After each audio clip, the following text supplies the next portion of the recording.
we on? Yeah, we will be in a second here. I hit the wrong buttons again. I gotta stop doing that.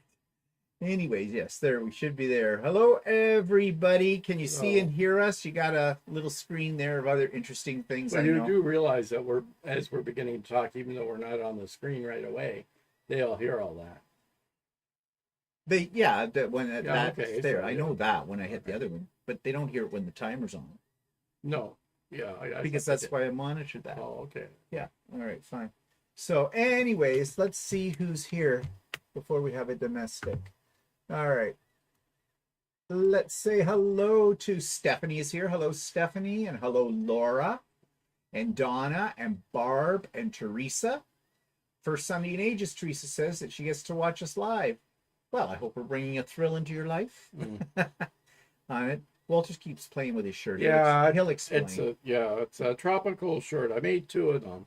But I don't really like the color of them. So. Actually, it looks the style of a bowling shirt. It is actually technically. They call it the tropical shirt, but it's kind of the style of a bowling shirt. Get closer. There we go. So where did I leave off? So Teresa, Mary O's is here, and Derek, and Anna, and Ingrid, and Cheryl.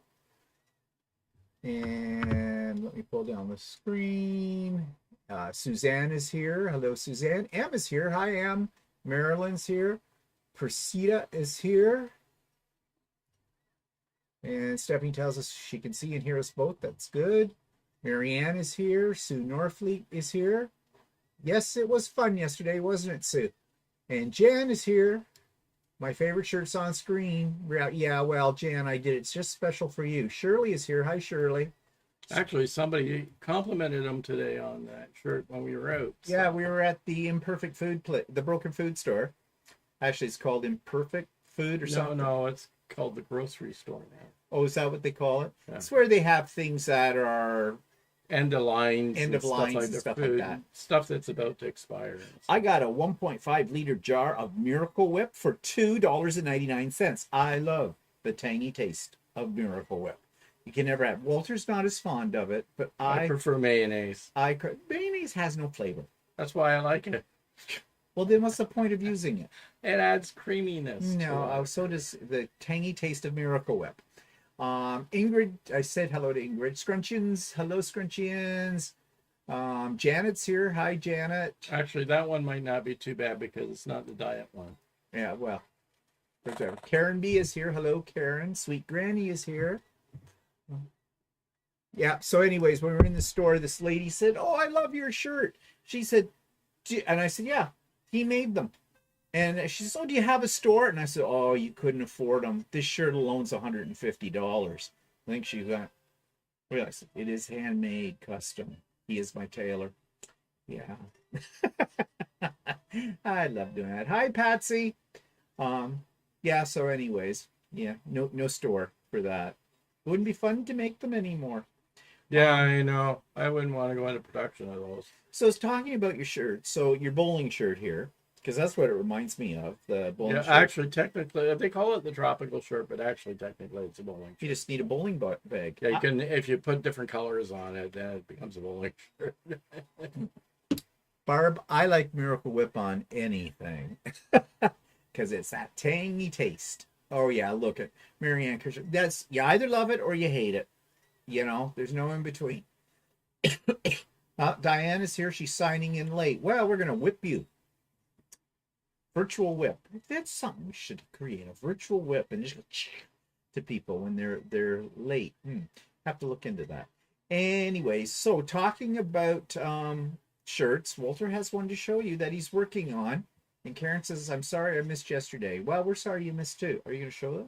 Oh, yeah. It's just a fairly plain, it's a kind of a teal color wave type thing. I think it's supposed to be one of the Northcott, the ones with the turtles and stuff like that. Oh, yeah, the one with the sea thing or whatever. Yeah. I got, it's getting there. I put the sleeves in yesterday, so I just have to sew up the sides and put a collar on it. That one's for him. Yeah, that one's for me. Although that color looks wonderful on me. It brings out the blue in my eyes, really, yeah. Oh, Diana was making bread. Diana was making bread yesterday, and that's supposed to be an excuse? Really? That's why she was late? You were late making bread? Not sure about that.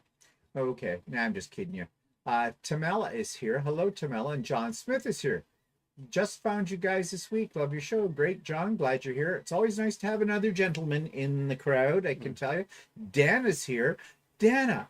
Dana doesn't hate me anymore. She's back on here, I guess. Now, Dana's been traveling all over the place lately.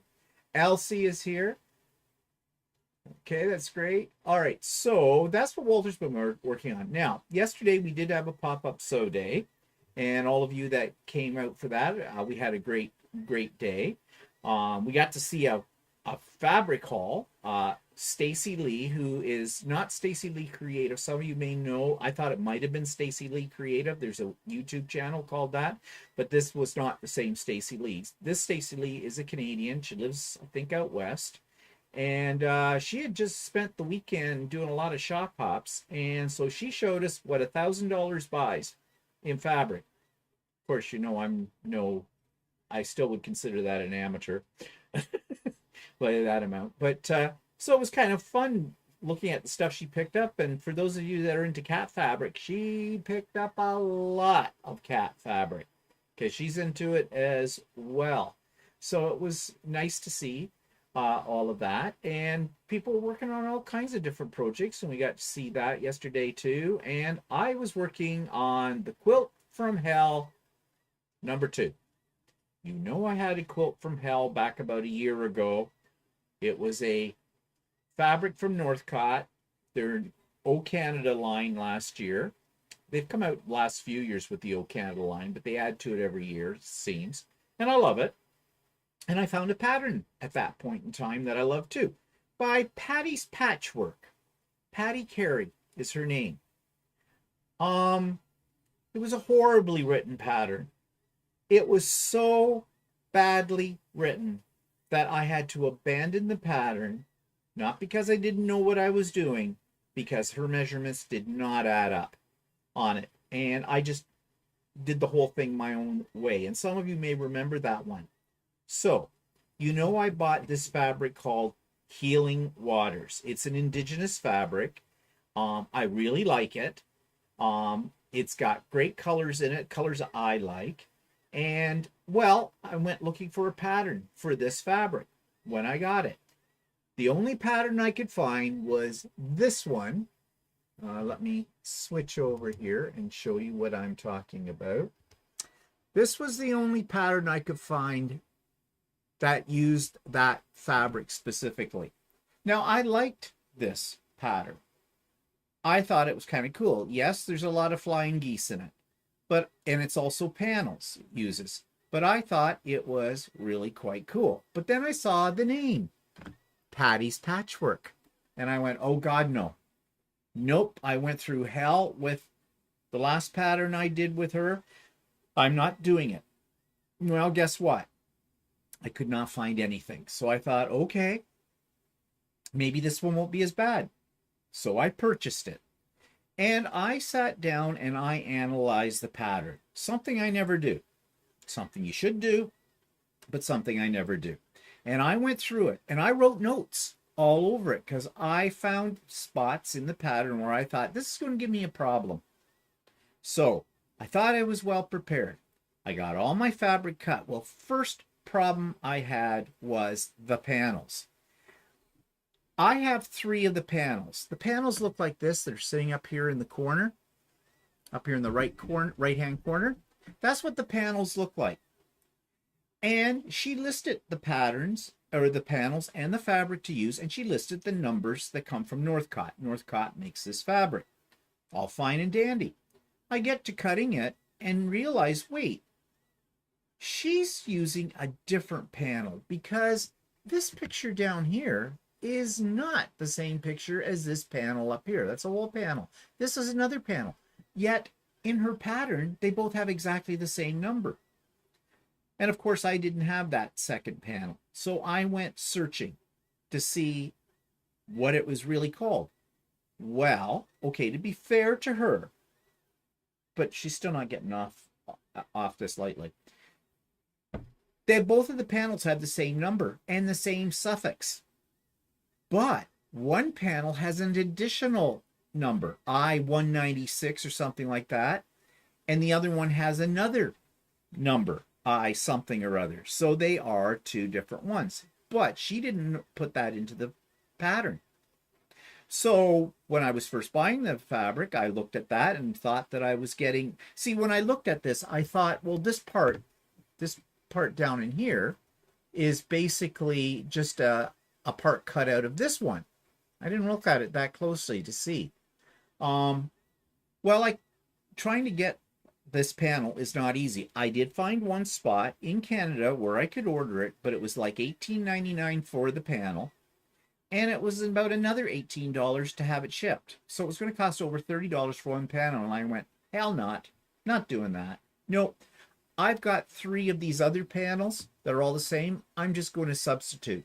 And I'll cut one of these panels into the dimensions that go for this, around that problem. That'll be okay, I thought. But then it just went downhill from there. She has her measurements all in 1/8 of an inch. You know my thoughts about any pattern that has 1/8 of an inch. Forget it. But I round up to the next whole number because I can always trim the pieces down to the size they're supposed to be. What? Why don't you just bring us up to for a whole picture of people? Yeah, okay, all all right, fine. Well, I'm not sure. Do they want to look at you? I don't know. No, probably not. Anyways, so I made the flying geese using rounding up and everything. The funny part was, though, the flying geese, when I did that, they wanted a 5 1/4 inch square. You're making 4 flying geese at a time, so a 5 1/4 inch square, and then you needed a couple of 2 7/8 squares that you lay on it, and you probably have made them this way before. It's not revolutionary with it. But I just put them at 3 inches because I'm going to trim it down. Well, when I got them made, I had to do very little trimming. Very little trimming. Now, mind you, there was only 1/8 of an inch. But I thought this was kind of weird how they were working out exactly what she wanted. I want to use one of my specialty rulers for this too. That would have made, trimming up and squaring up flying geese really easy. Yeah, no, she doesn't use a standard size for flying geese. She used 2.5 by 4.5 unfinished. Oh, that's the other thing. She doesn't use the words unfinished or finished in her patterns. And finding the dimensions for them, unfinished or finished, not easy because they're not where you'd think they should be in the pattern. The pattern is not written in a logical order at all. There's actually 3 quilts you can make, 3 different sizes. And that's why I had to draw arrows around, because you think you're in the right one, and then you realize, wait, oh, that's not the right size. This is the one, it's way over here somewhere. And you had to find it. And the diagrams don't match up either. So, horribly written pattern. Sure you don't reading it wrong? No, I did it twice. And I double-checked measurements and everything in it as well. So, I had to make 176 of these flying geese. Okay? That's a lot. You're investing a great deal of time. So what size did you make? There's lap, throw, and double. I made a throw. Okay? So the one in the middle. I'm glad I was thinking, because I had a lot of fabric, I was thinking of doing the double. I'm glad I didn't now, as you'll hear. So I put things together and everything, but I knew the flying geese are not going to work the way she wants them to work. I'm pretty sure, but I went ahead with it, and sure enough, I discovered no. So here is the final product. Well, final product as in this is the top. I haven't, of course, put it on Lucy yet and, quilted it. Yes, when you look at that, you think, whoa, that worked out pretty good. Yes, to the naked eye, it did. But there are problems, and I'm going to point them out. One, see this little flying goose down here and this little flying goose over here, and there's another little flying goose up here and a little one here. Yeah, those should have been all the same size. Plus your geese on this part isn't even with the top. No, it's not. No. That was the next thing I was coming to. Yeah, you just want to get right in there, don't you? I've already found out. And I knew it. When I was lining this up, there was no way it would line up. If I want to get these black squares that are joining these to line up properly along here, then I would have had to cut even more flying geese at a weird, like a little point here, a little point there. When I put these long rows of flying geese on, I had to take one flying goose out to get it to work there as well. So you're going to say to me right now, those of you that are experienced quilters and know everything, I'm saying that with a little bit of sarcasm in my voice. You're going to say, well, obviously you weren't using a proper 1/4 inch seam allowance. Oh, no, no, no, no. I was. And my seam allowances are absolutely perfect. I learned that a long time ago. And you're going to say, well, your flying geese are not the right size according to the pattern. Oh, no, no, no, no, no. I double checked every flying goose when I made it, and they came out to the size she said they were supposed to come out. 2.5 inches by 4.5 inches. No, no. So I did a little bit of mathematics today with the pattern. And guess what?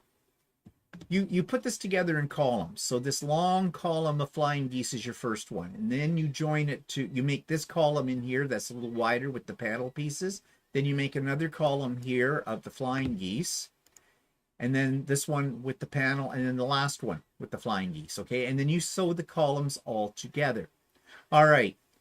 I measured. I figured out from her math how long this piece was supposed to be and how long this piece should be.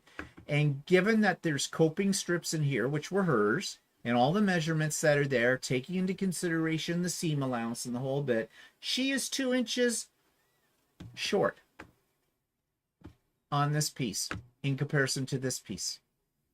So that's why I had to take one flying goose out to make that work. Problem is, these pieces over here, they still didn't work out the way they were supposed, what they should have done mathematically. Again, her measurements are off. Now, why do you think all of this has occurred with her patterns, and why I will never, under any circumstances, ever buy another Patty Patchwork pattern? You said that last year. I mean it this time. I really mean it. I don't think she makes her own quilts. I don't think she tests them. I think she works out the quilts mathematically, and her math is wrong. And it doesn't take much for any of you that try to write a pattern. You know, it doesn't take much to throw yourself off when it comes to the mathematics of all of this. I went to her website to look to see if there were any corrections to the pattern before I started working on it.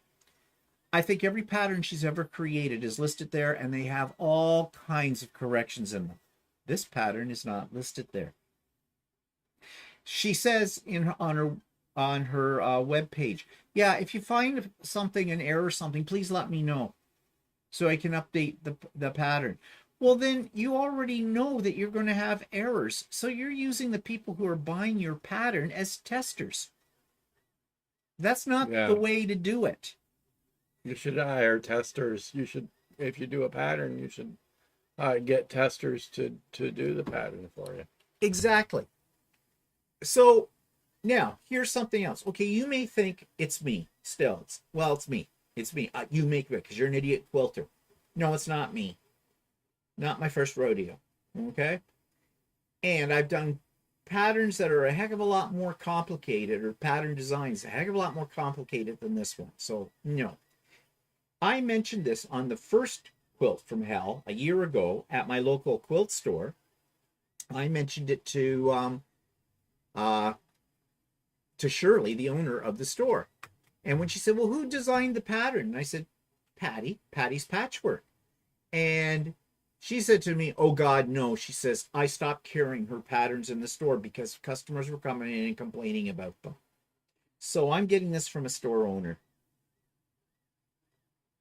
And one more point.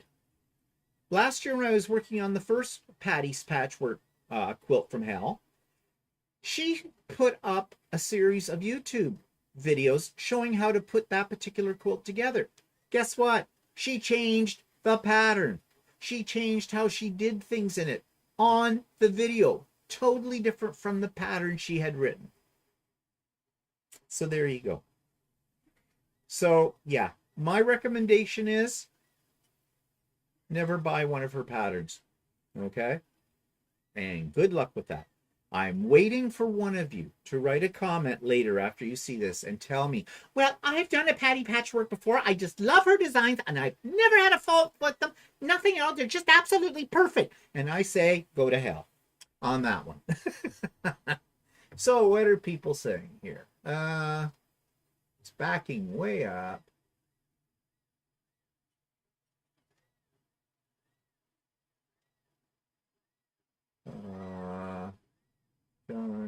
Greens all. Jan says, Walter, the colors in Steven's shirts would look real nice on you too. Yeah, why are you kissing up to him? Barb says, you can't beat homemade bread with Miracle Whip and bacon. Ooh, that sounds good. And a little cheese. Yeah. Stacy lives in Manitoba, Dana says, okay. How awful to buy a pattern and be awful. Yes, Elsie, exactly. I'm just seeing this. Let's go down. Elsie's getting a glass of wine back in a jiffy. Yeah, I'm drinking beer. Hi, Carrie. Oh, so we're all talking about the wine now. Yeah, I wasn't listening to you. I guess They not. must Yeah, have tuned really. out on Yeah. me. Yeah. Glenna's here. Sorry I missed Pop-Up Sew Day. Pop-Up Sea Day? Well, that might have been why you missed it. Beautiful weather in Missouri this weekend and went to an outdoor art fair. My husband also took me to a quilt shop. Well, that was nice. Brenda's here. Hi, Brenda.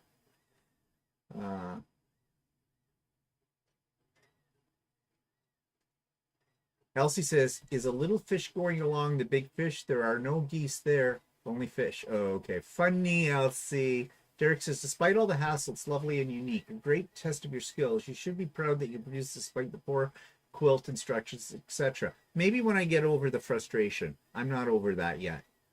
Yeah, Dana says baby geese. Yeah.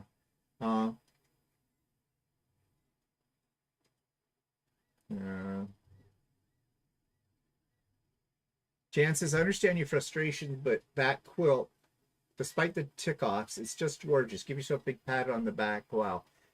It worked. I made it work. You pay and then you test. Yeah.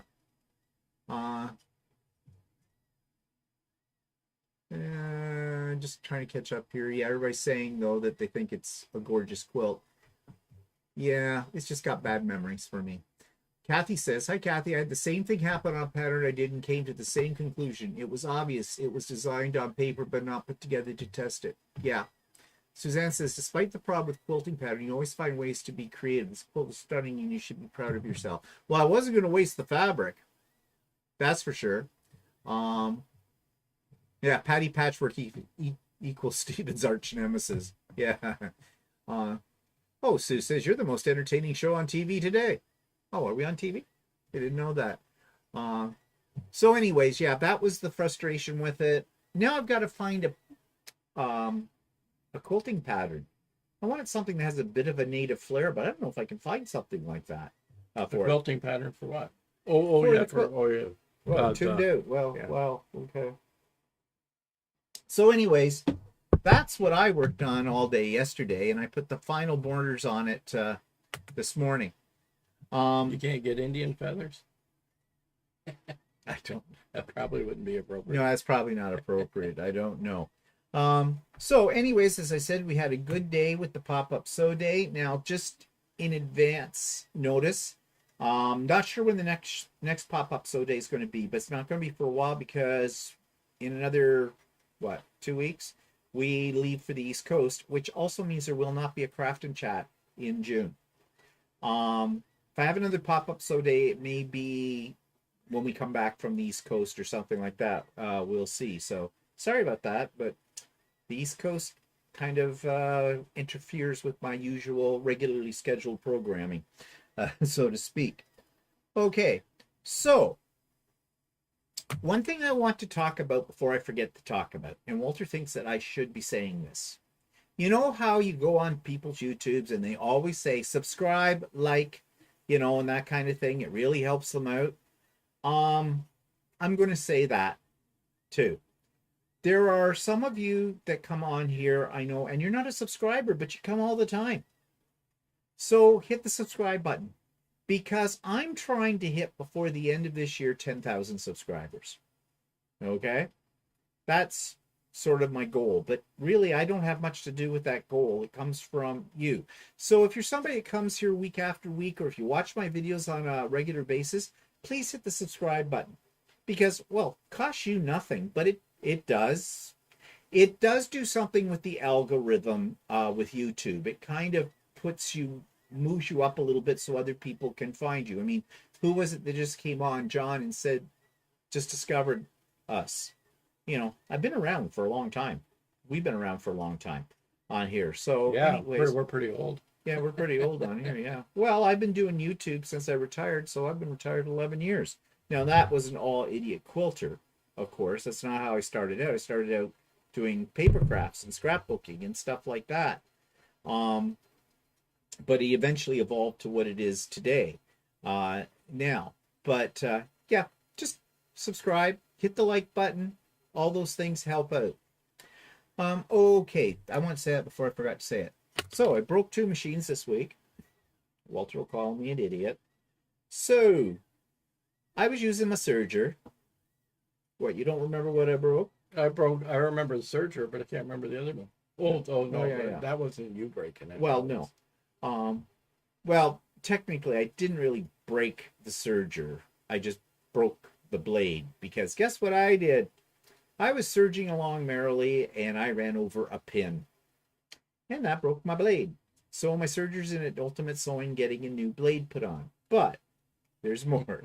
Okay, this just gets more idiotic. Okay, first of all, I've never used pins with my serger because I've always been afraid that this is exactly what would happen. But I'm making some little bags. And I decided to use the serger. I don't use my serger that often. Usually when I need a napkin, some napkins, okay?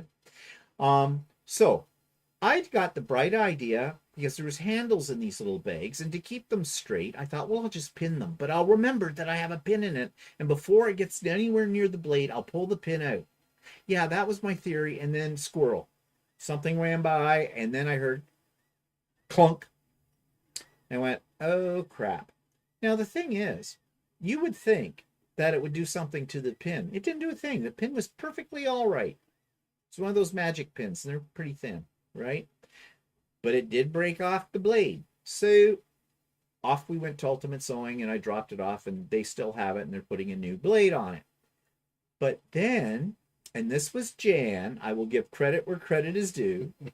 I was talking about this on Pop-Up Sew Day yesterday, and Jan says, didn't your serger come with a spare blade? And I went, I don't know.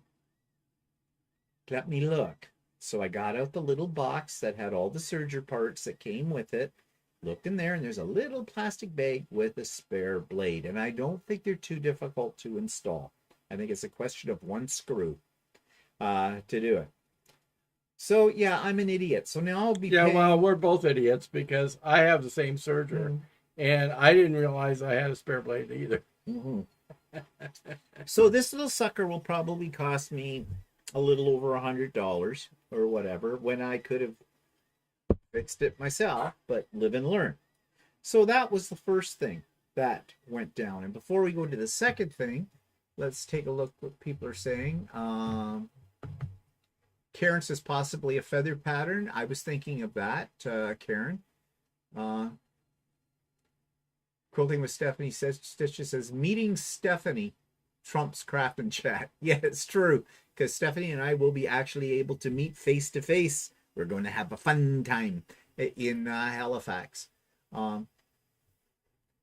Oh, Jan's being so nice to us today, isn't she? Look at Stephen Walter deserves a subscribers and thumbs up. Oh, I guess Oh, she's kissing up. I don't know. I think Jan wants something. I'm not sure.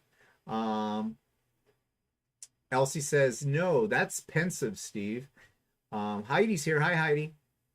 Um, yeah, yeah. That's what I should do too. Well, I have one now. I found it. Yeah, a spare blade. Uh, Jan says, yeah, Stephen, you do dumb moves just like me. Did it go clunk or thunk or blip? It kind of went ping. It's a new sound. Julie says, hi guys. I finished my magic lantern quilt top later in the evening on Saturday. I wouldn't have gotten close to done if it hadn't been for pop-up so day. So thanks again. Okay, glad to hear you got that done, Julie. Yep, that's exactly why, Elsie. Gail's here. Hi, Gail. Well, at least end it will get serviced and cleaned. Yeah, actually, I'm not having it cleaned. I'm just having a blade put on it because I so seldom use the machine and I keep it really clean that I figured I'm not spending the extra money for that with it because it's in good shape. And actually, the staff person at Ultimate Sewing agreed with me on that. Jean Brittingham at Kept in Stitches. A little late, but you're here. Love the shirt today. Okay, great, Jean. Glad you made it. So that was the first thing that broke down.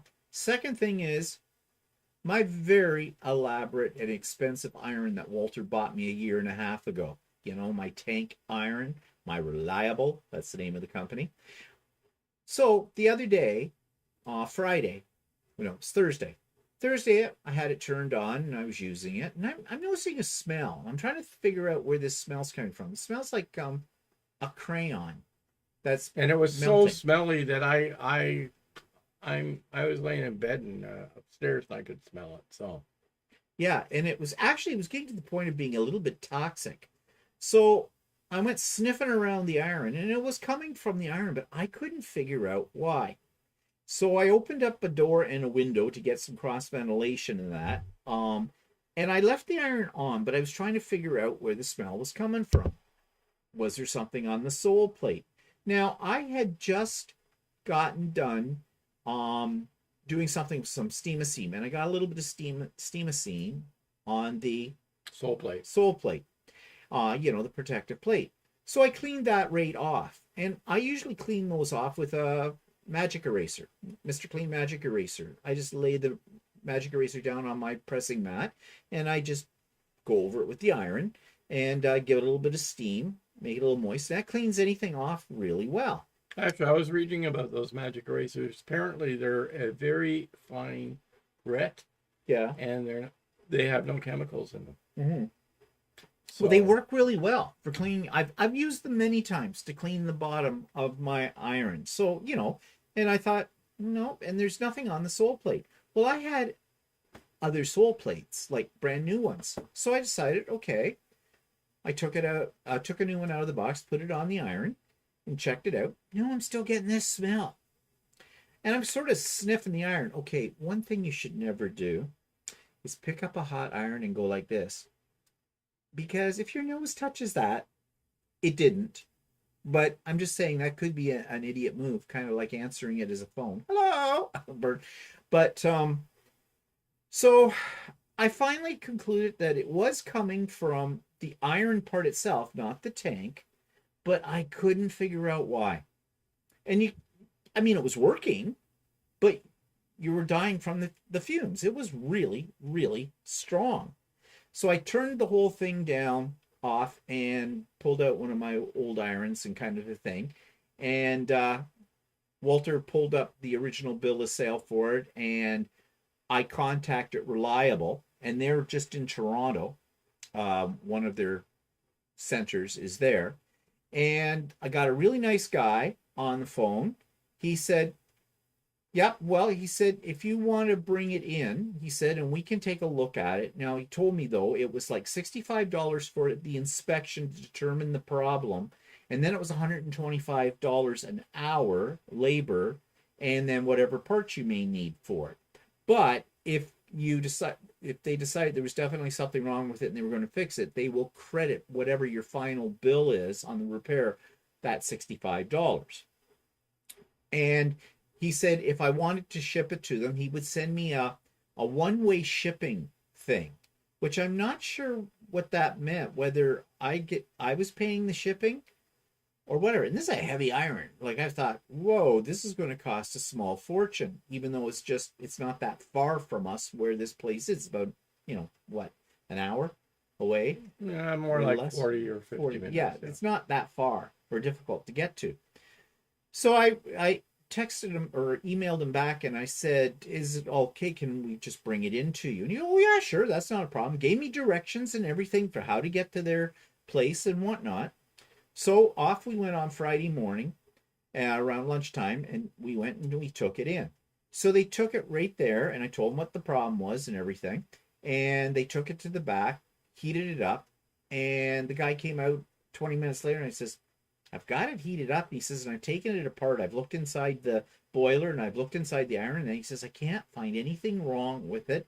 But he says, and I'm not getting that smell. He says, come back with me. So I came back with him, and nope, there was no smell.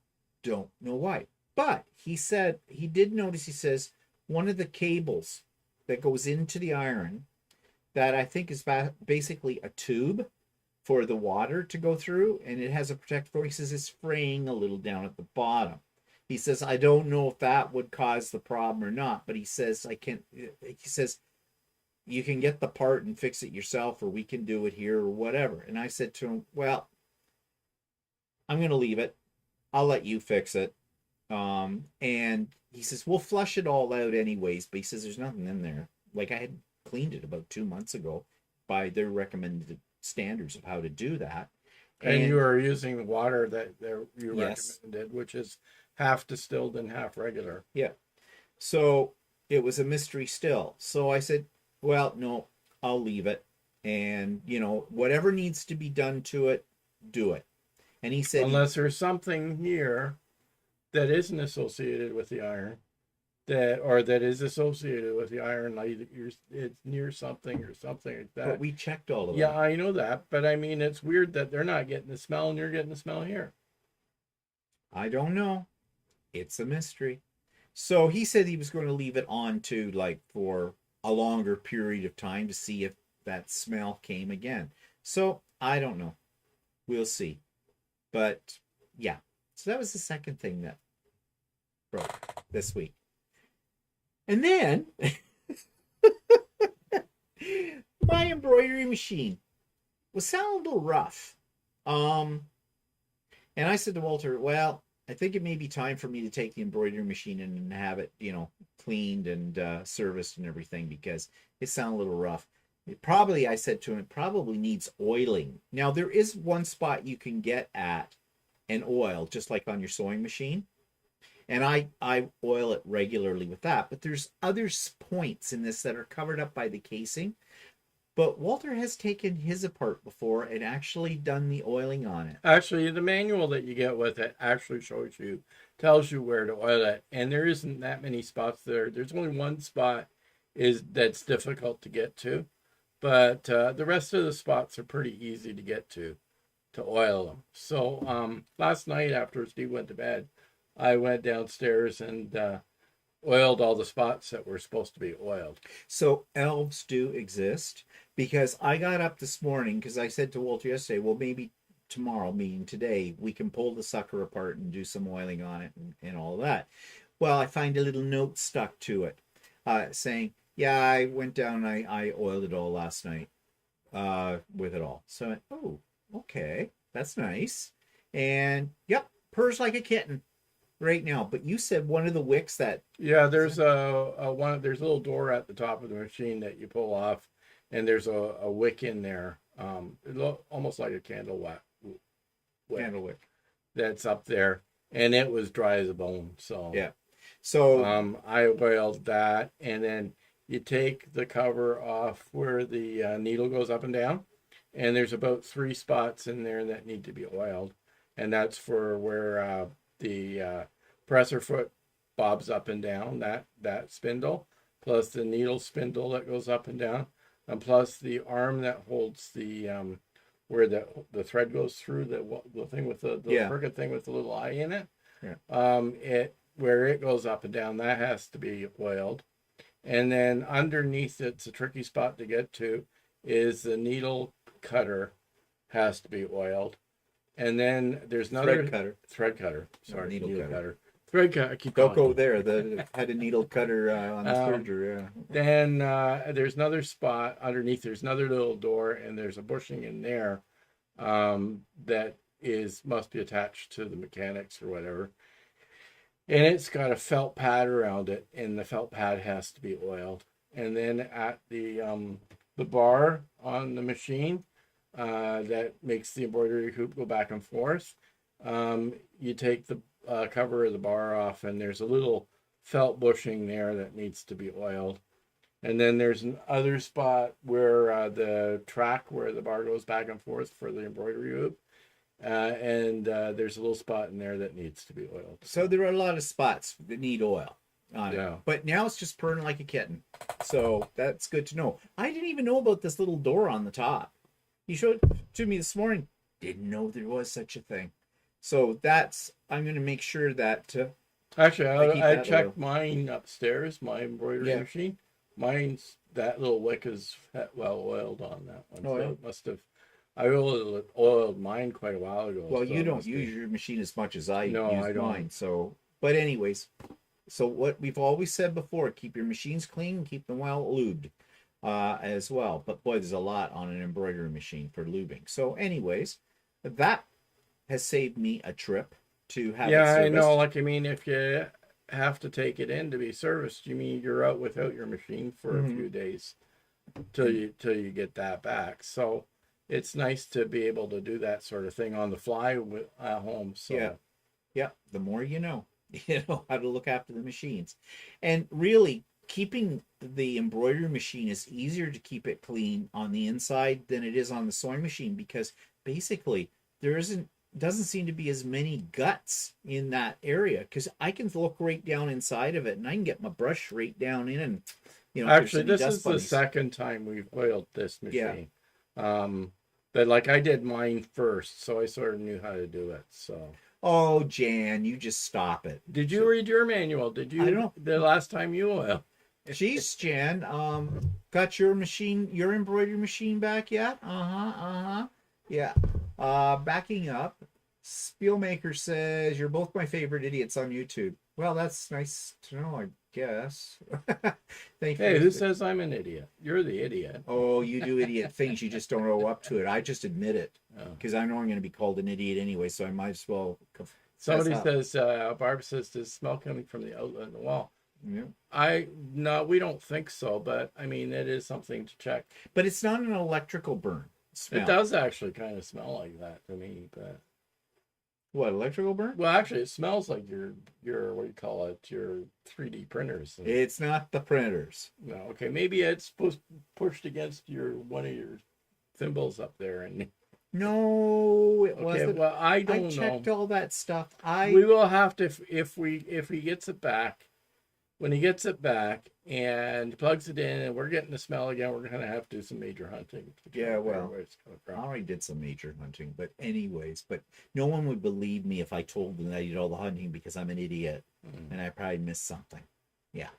Anyways, Julie says half distilled water and half tap water for cleaning or flushing out the iron, right? Should everybody use the formula for steam iron? Actually, he's using half distilled and half tap water in it for steam. Yeah, like for steam. That's what the company told you to use. They said to use the two in half and half, because apparently if you use absolutely just distilled water, it can start to corrode the heating element on the inside, because water needs minerals in it. For some reason, water needs minerals in it. So when you heat the water, it will start to eat away any minerals, anything containing minerals, right? So your electrode and everything else that's in your iron will actually begin to degrade if you use just distilled water. Yeah. Now, it may not do that for a long time, but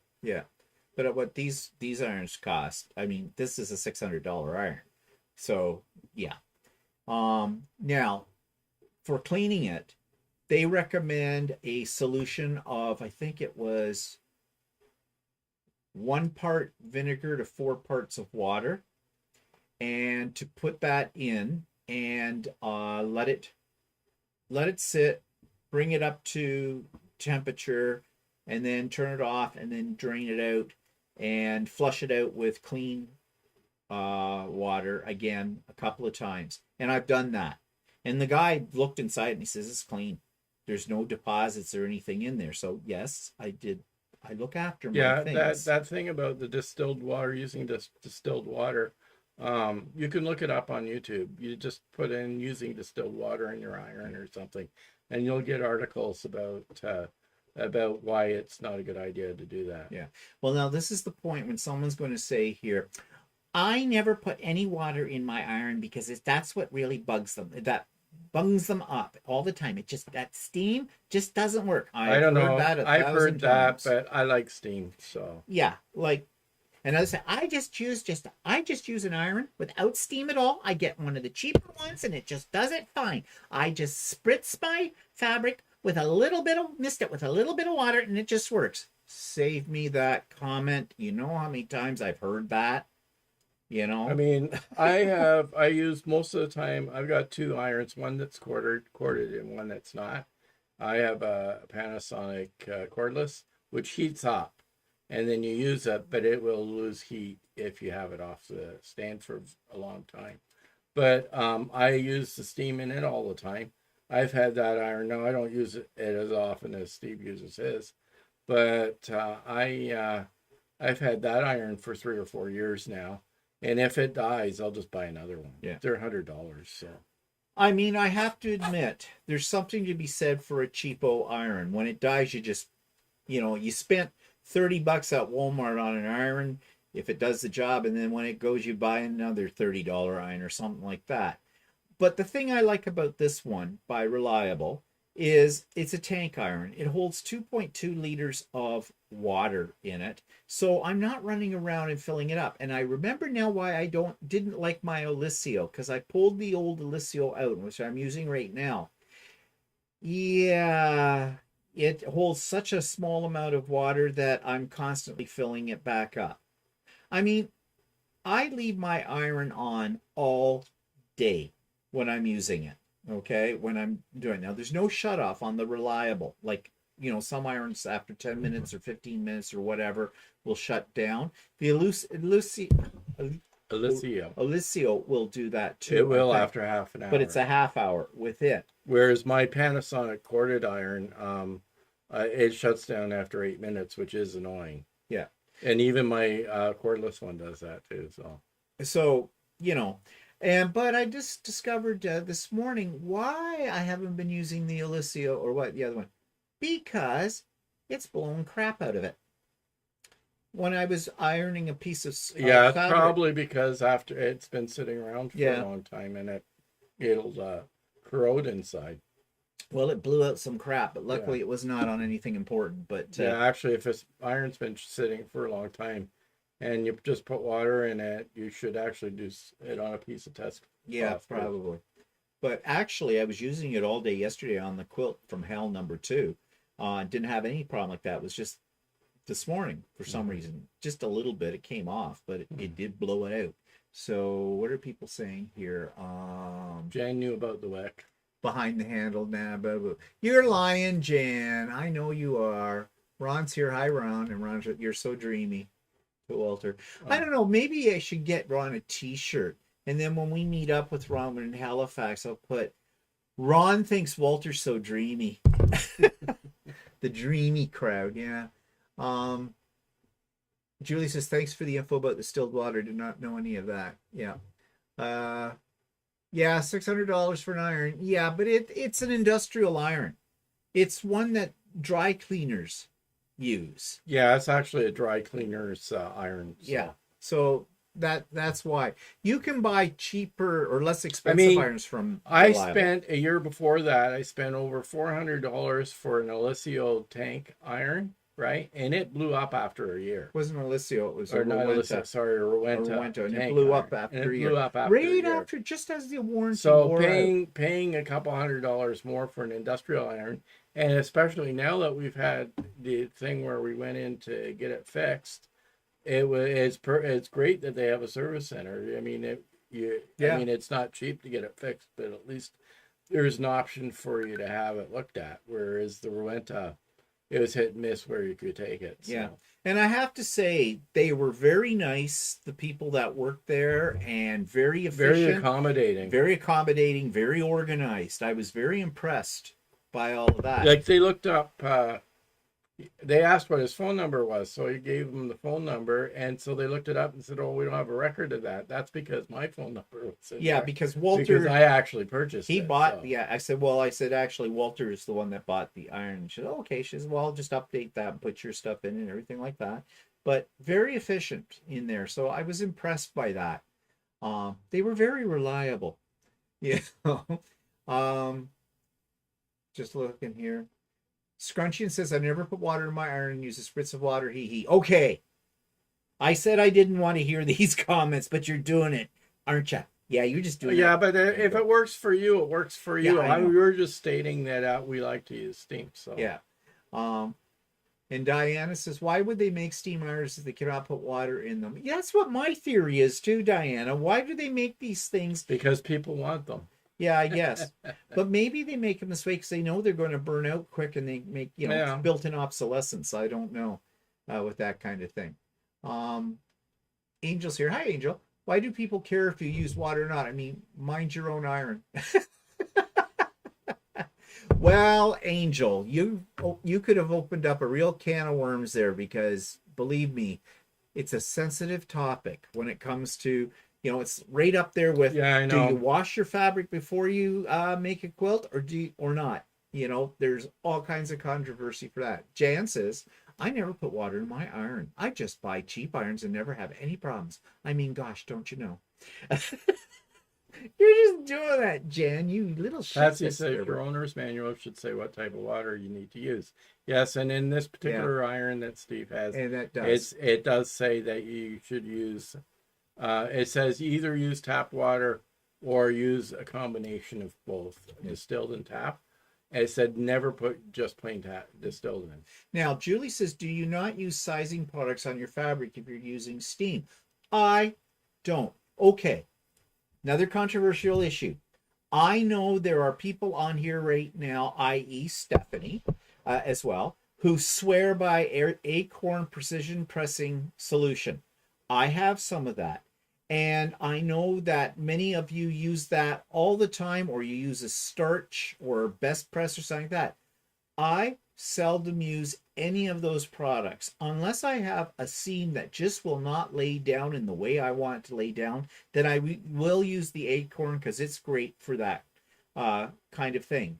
Or when I'm doing embroidery, if I need to put fabric in the embroidery machine and I want it to be a little bit more crisp, I will use Acorn solution on it as well. But generally speaking, I don't starch or size my fabric. Even on my shirts, when I iron the seams and stuff like that, I very rarely use a pressing solution on it. Only if I have something that's really stubborn. But I very rarely use it. I just use steam. Now, I know there are some people that swear that by using something like a pressing solution or whatever before when they're sewing, that makes their piecing more accurate. I mean, if I have a seam that's having a hard time setting down, I will use my clapper instead of using a chemical. Yeah. But, whatever works for you, you do you. Okay? Kind of a thing. If it helps you with what you're doing, then by all means, go for it. You work out what works best for you. But that's another one of those controversial issues that people will draw blood from. What do you mean you don't use pressing solution? You're an idiot. What do you mean you use pressing solution? You're a bigger idiot. I don't know. So we're not going to get into that argument. You just do you. If it works for you, go for it. Patsy says Panasonic cordless started blowing crap right after I got it. So I Oh, don't use steam. Actually, that's funny because I've had mine for 3 or 4 years and I've never had a problem with it. And there are times where it sits with water in it for a long time. okay. But Patsy, we're using tap water or distilled water or a 50-50 solution. I use I tap was going water. to say, if you use tap water, it depends on your area. Your water may have more minerals in it than Exactly. ours does, or something else in it too. I've heard people say that they've put tap water into their iron, they've done some steaming, and they've had a white film or powdery film all over their fabric with that. And that could be because, they put chemicals in our drinking water and stuff like that. It might be something like that. It's hard to say. I bought one of these little Panasonic, or not Panasonic, Sunbeam iron from Amazon once, just for a small iron. And I only had it for a short period of time, or tried it for a short period of time. And it started blowing out rust out of it. Oh, And it looks just like the little Alicio irons, but I don't know. Nancy said she had an Alicio iron, hated it. It never worked well. I have a cordless Panasonic, love it. Yeah, I had two Alicio irons. My first one just stopped going pop. You know how you put it down, it pops up. In fact, that's what attracted me to them. I thought that was cool. With it, the touch thing they call it, or whatever. But then it just stopped one day. That was it. And it stopped right just after the warranty wore out. So I said, well, the hell with this. But then somebody told me, no, they had the same similar problem. They sent an email to Alicio, and Alicio replaced it. So I did the same thing. I wrote to Alicio, and they said, yep, just send that one back to us. And they told me how to do it, and it didn't cost me anything to send it back to them. They sent me the stuff, return information label. They covered the cost of that, and they sent me a new one, and that was fine. But then that one started to sputter out, and it was blowing crap out of it too. And actually, that happened just about a year after it was had just run out of its 1 year warranty too, and then we got the other thing.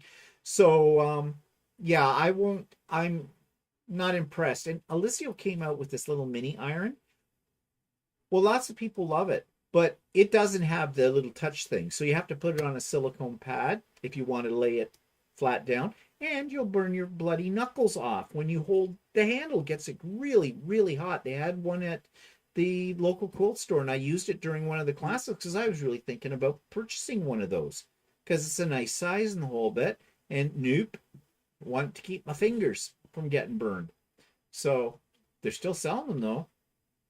And I've heard other people say they don't have any problem with that. So I don't know. They have no sensitivity, I guess, to heat. I don't know. Back a little bit. Let's see.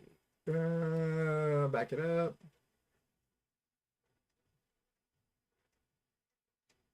Yeah, Sue says she's got to have steam. Yeah, I have to have my steam too. Julie says I used to be religious about washing the fabric before cutting anything, but now I don't, and it's good.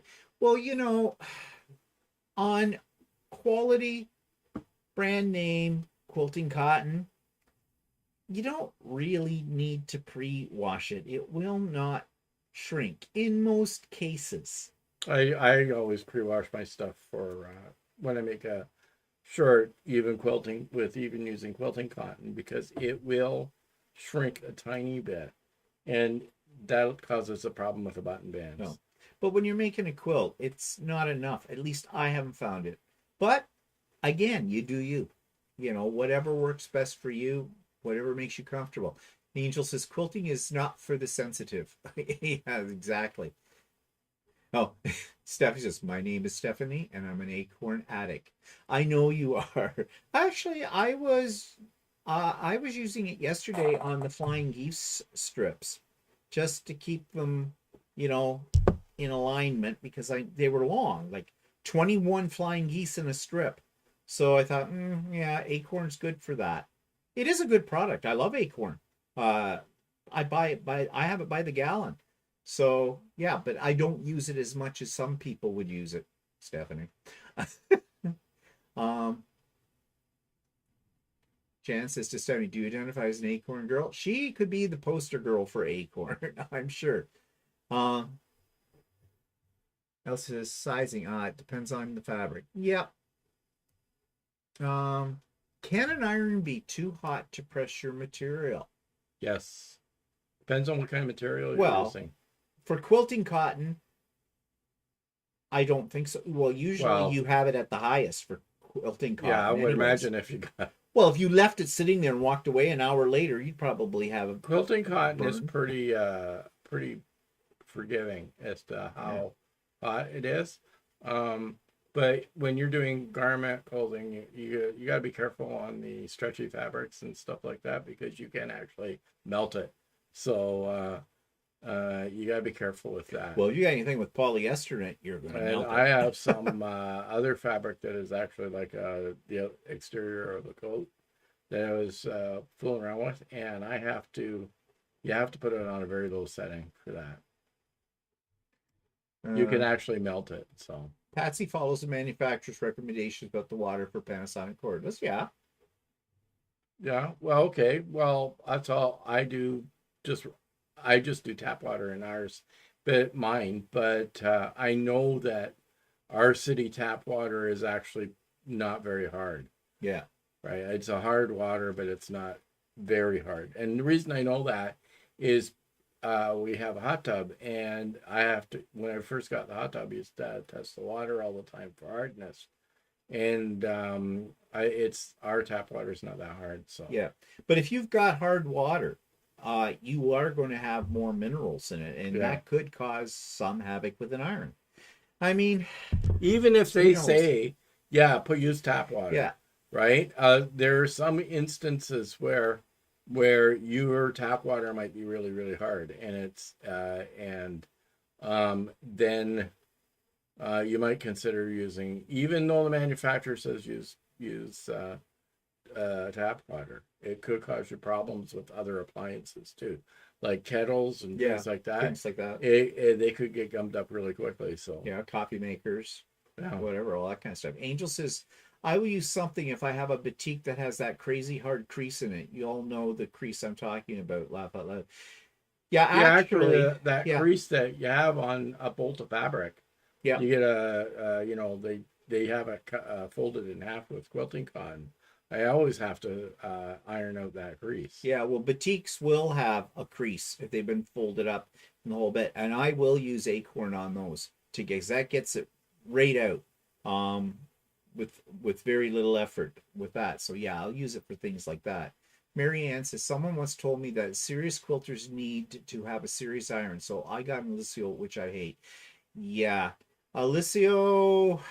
Apparently they've come out with a new model that supposedly has better steam, but I don't know. We don't have one of those. So I don't absolutely hate the Alicio. When I first got it, I loved it. But would I buy another one now? No, not. And they're expensive irons. I mean, they're about $250 Canadian. Might be more than that now. I don't know with it, but I think that's what I paid when I bought the first one back 5 years ago. So they're probably more than that now. Or Angel says, or if I'm doing a feathered star. Yeah, well, you do need a good iron. There's no two ways about it. Or at least an iron that gets hot enough. Yeah, the one problem I find with you buy the cheapo irons is they're not very well weighted. No, they're not. And so that means you got to go over and over and over the same spot many more times with that. Nancy says that's what mine did too, Stephen, and they are expensive. Yeah. That's a common problem with them, apparently. I didn't know that at the time, but since then I have found that out. Derek says, my mother used irons to death. I kept binning them when they broke. Throw in the garbage. Oh, okay. After she died, I found them all in the shed. She used to retrieve them in case they came in handy, not sure what for. Well, the old irons, way back. And I know people, actually, I think Adam Sows, he was showing an iron that he picked up on eBay, an old one, a vintage one, but he kind of collects them. And he says, you can't really beat the old irons because they were heavier and they lasted. But just like everything in the modern day and age, nothing lasts. I don't know what happened. My mother had an old non-steam iron. And I wonder if my sister took it because she had it for years and years and years and years, and always used it religiously when ironing in a spray bottle.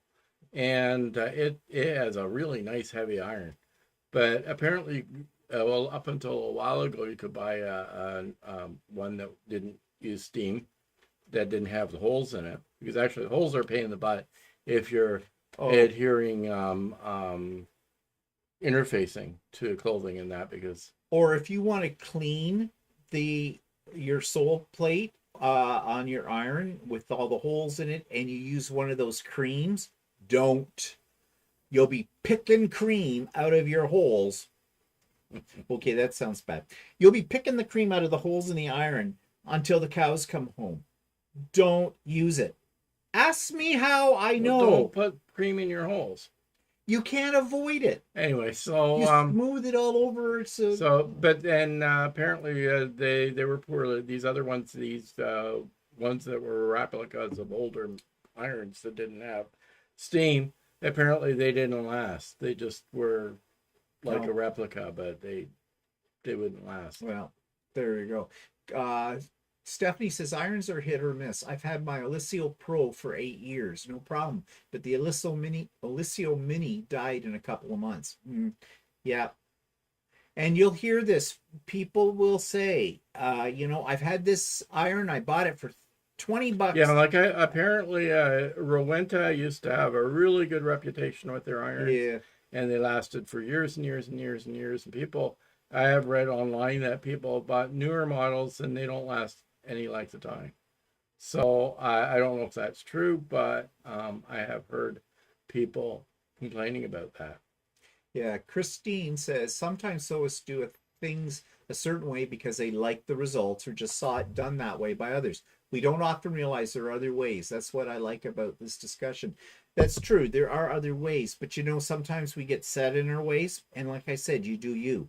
Because if it's working, I guess if it's not broke, don't fix it, kind of a thing. I mean, we have our habits, we have our ways of doing things, and if they're working out for us and we don't have any complaints about them, then, we may be loath to try new things, especially because most of us as quilters are older people, the old adage, can't teach an old dog new tricks, kind of a thing.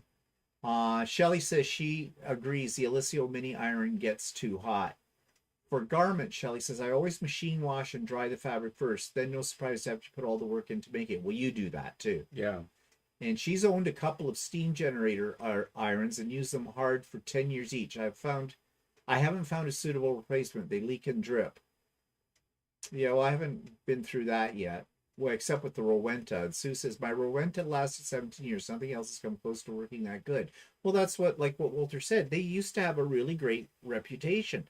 But you buy a new one now, I don't know. It's like they purposely make them so that they don't last. Well, that Rowenta that I bought was well over $300 at the time. And it was a tank iron. And I loved that iron. I really did. And then it started to leak. It just all over the place. And I wrote to Rowenta about it and the whole bit. I never got an answer, nothing. Rowenta could not do too little for you. In fact, I had a little travel iron that I bought on Amazon. That was a Rowenta. And I really liked it. It heated up really well. You could put some water in it and use it as steam. But I found you didn't even need to use it with steam with it because it was hot enough. It pressed the seams really well. So I would take that with me to classes or to retreats and loved it. But it had a handle on it that would fold down for storing it and for traveling with it. And it came up with a handle. One day just decided it wasn't going to lock in place anymore. So you couldn't really use it. So I liked it so much that I bought another one on Amazon. I think they were $35 or something like that. But in the meantime, I wrote to Rowenta and I showed them exactly what had happened and whatnot. And it wasn't because I was going forcing a lot of pressure down on the handle or anything like that with it. Nothing. Crickets. Nothing. So I'm not impressed with Rowenta's customer service, to say the least, about that. But I do love that little iron, and this one, the handle's fine on it. I don't use it that often, but it's a great little iron. Scrunchian says, I use a really old and quite heavy Black & Decker with stainless steel plate, and I picked it up at a thrift store. Gets really hot. Yeah, the old irons, like we were saying. Laugh out loud. Picking cream out of the holes. Yeah, it puts up a visual, doesn't it? Anna had a Proctor Silex iron for 30 years. When it stopped working, found a replacement, same old model on eBay. You know, well, you like it, and it works. John says, so disappointing. I've been saving for a Rowenta. I have the cordless Panasonic, and it just doesn't hold the heat for me. I found that too. I've used Walters. Yeah, well, you have to all be doing something with it, and then I'll realize it's getting too cool. I'll have to put it back on the stand for it to heat up again for me to continue, which is a bit annoying. But I have a different problem where I kind of need my Panasonic to be heating on a different circuit than where I'm actually doing work. And so I don't like having a cord dragging behind me. So No, well, you see, I was thinking about buying one of those as well before I got Lucy, the long arm, and I was, having to baste my quilt, on table stuff, and I thought it would be easier to iron it on all these big tables I had together with a pad, of course, underneath it. Well, the problem was, it would cool off. I would get I have a corded a foot. Panasonic too that I use, and I actually like it. Actually, I got it on sale. It's a 1700 watt, and I got it on sale at around Christmas time on the Panasonic website, and I like it. I'll do it if I have to do something where I have to do a lot of ironing in a row, then I'll use it. But I get annoyed with the cord, so, and it's because I got used to using the cordless. So yeah. So Brenda says, I have an old non-steam iron and one that is 50 years plus old, and a newer one. I use a spray bottle and don't put water in the irons. Okay, Brenda, what did I just say? Don't be telling me this. I have heard this 1,000 times. well, since when does Brenda listen? Yeah, really. We're joking, Brenda. Yeah. Okay. Christine says, at my last quilt retreat, everyone was fighting over the Black & Decker classic steam iron, which costs under $40. I ordered one before I even got home. That's my 6th iron. I might have a problem.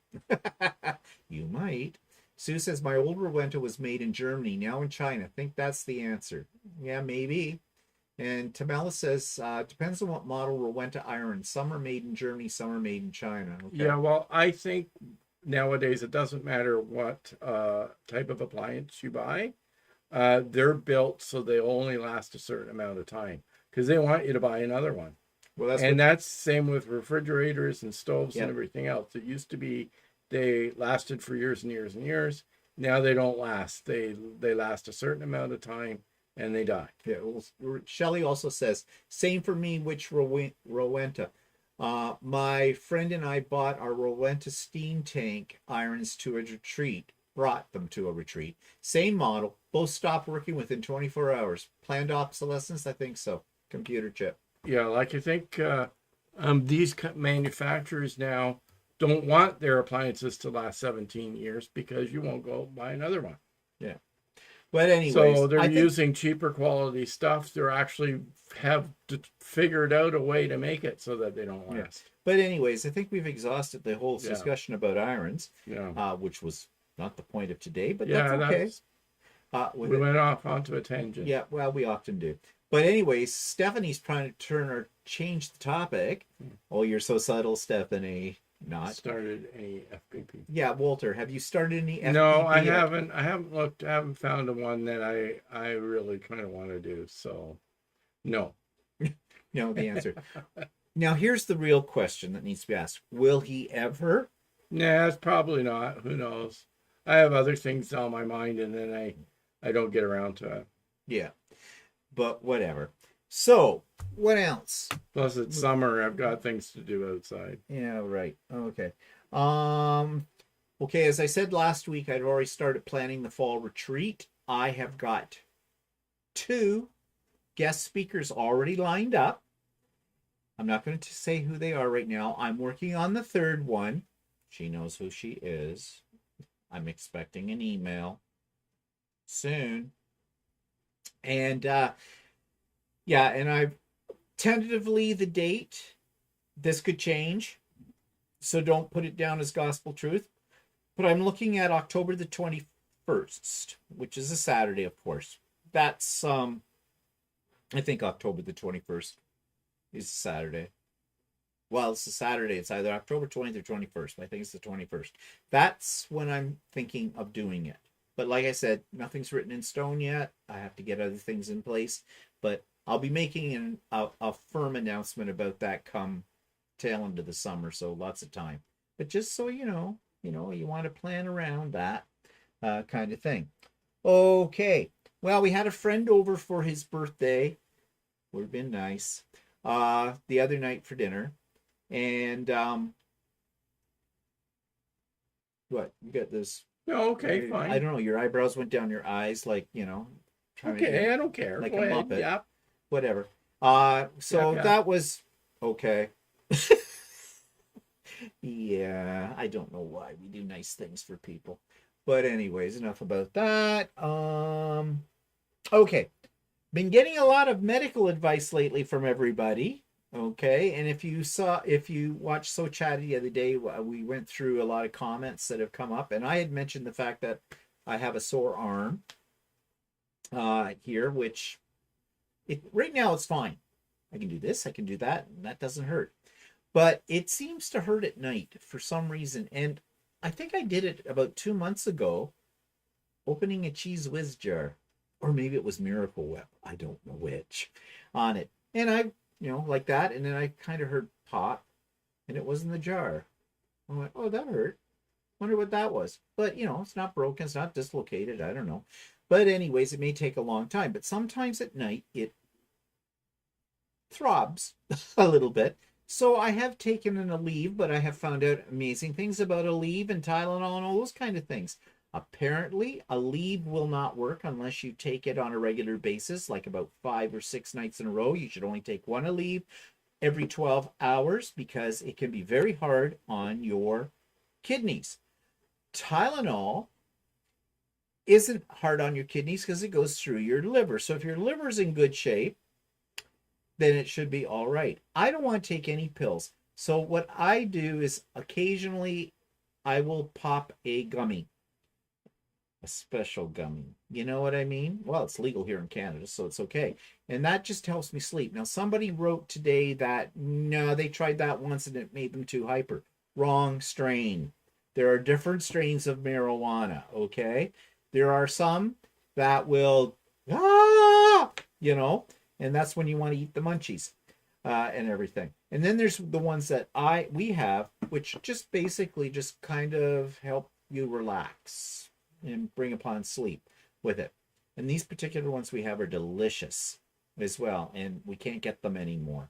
And to buy gummies at the government marijuana stores, well, you get like 2 gummies for what, $10, something like that. So no, I'm using them sparingly. We don't have many of these left. We've had them for a while. But anyways, everybody gave me a lot of medical advice from everything that I'm having a heart attack, blocked artery, I need physiotherapy, the Tylenol, the Absorbine Junior for horses, apparently. Do you need bag bomb too? A little bag bomb, whatever on that. Well, thanks for the advice, everybody. I don't know. I know. I probably should just go to the doctor and say, doctor, it hurts when I do this. And my doctor will say, well, don't do that. Kind of a deal. My doctor would say, oh, well, here, I'll give you a prescription and we'll send you to the specialist to have, and I'm not doing that. But anyways, thanks for the advice, people. Angel's asking about our peppers. How are your peppers? We have a good crop coming on. Indoor peppers. We've got some big peppers. We even have some red ones. We have some red ones. They're doing really well under the lights. And now I'm trying celery as well, plus our lettuce. So Angel, you need to watch my weekly vlog because every week I talk about the grow light experiment and I take pictures of it all, and you'll see our lovely garden. We haven't, of course, we haven't planted our stuff outside yet. We're I'm gonna wait. delaying that. We're delaying it until we get back from the East Coast, kind of a deal, with that. So, um, Jan put WD-40 on it, what WD-40 on what? on your arm. Yeah, right, right.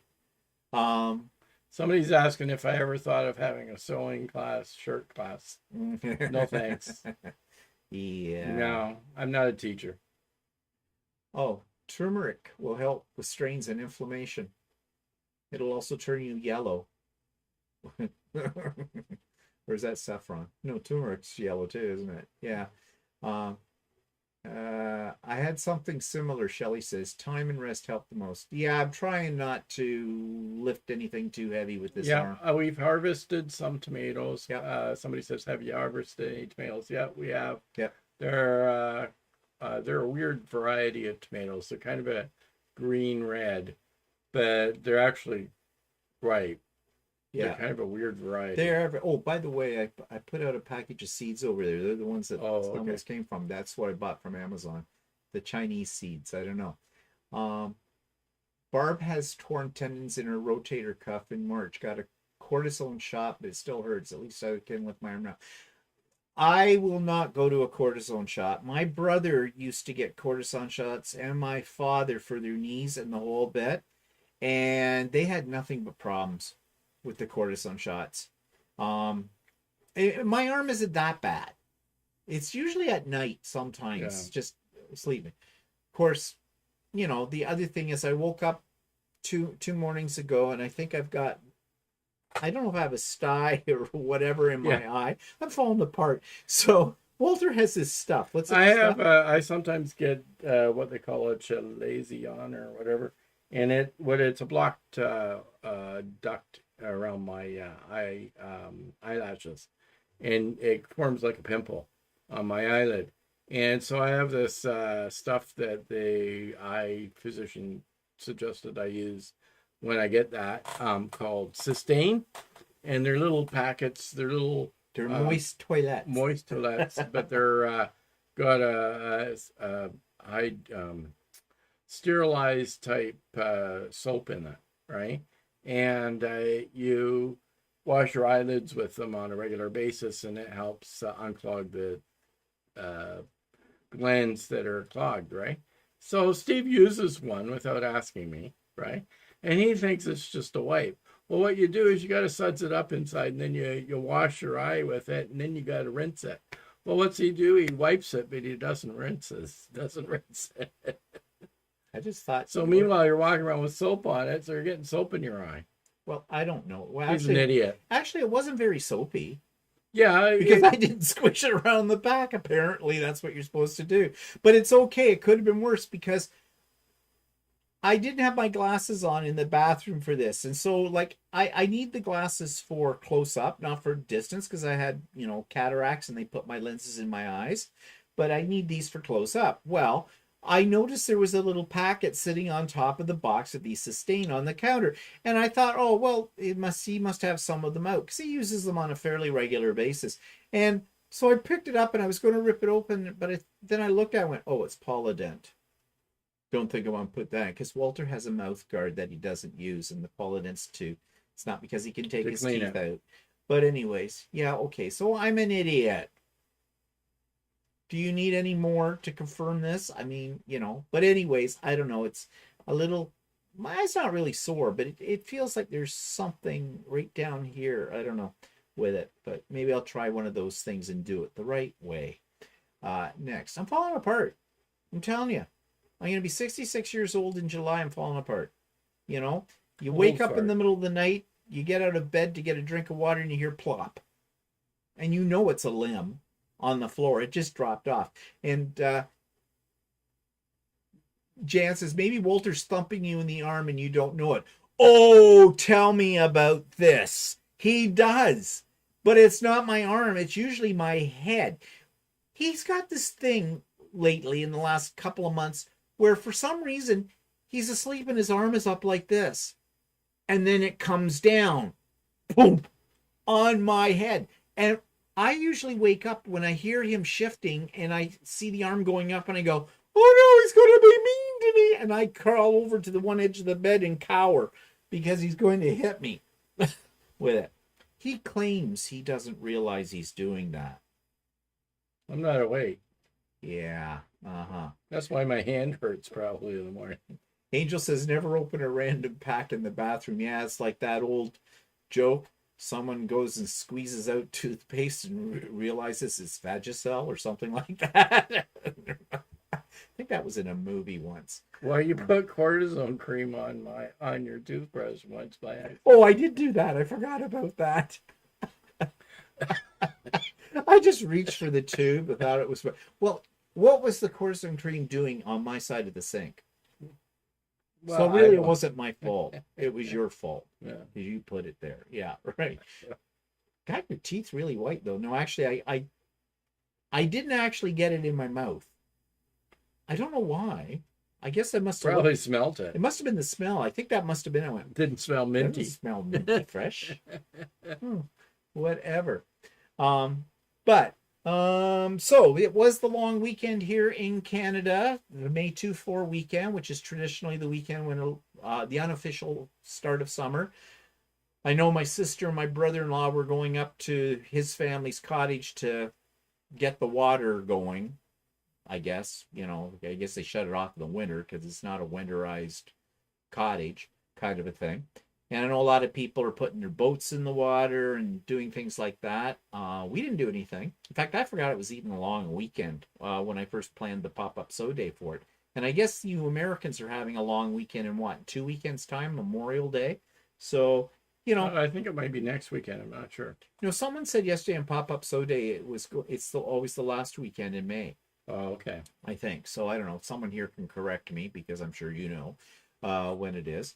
Well, I think that is the last weekend in May. What, next weekend? Yeah. Oh, it would be. Next weekend. Oh, yeah. Okay. Yeah, that would be it. Yep. Oh, I can't keep track of time anymore either. So, yeah, that's the last weekend in May. I gotta look at a calendar. That would help keep me straight on a few things. So, yeah. So we did pop-up sew day. Derek says that about spraying shape foam instead of antiperspirant. We're gonna pass back on after my shower. That'll ruin your morning. Yeah, that's for sure. So I'm not the only one that does idiot things, apparently. Yeah, well, I'll do weird stuff too before I put my contacts in, because I can't see anything with my without my contacts in. Like, give us an example of a weird thing you've done. When I used to shave every day, right? I'd sometimes shave without my contacts in, and then what happened was my sideburns kept getting longer and longer because it wasn't going up high enough.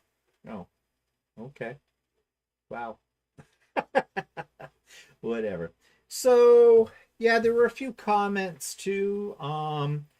Somebody mentioned that they've ordered some fabric from Temu. I've got an order in Temu. Everybody's doing Temu. Actually, I got an email from Temu today that they want me to promote them on my YouTube channel, and I just ignored it because I'm not doing that kind of thing. Anyways, this person bought 100% cotton, but they are 10 centimeters by 10 centimeters, so approximately 4 by 4 inches. They're pretty thin, not high quality that you would likely use in a quilt, but for my smaller projects, they will be okay.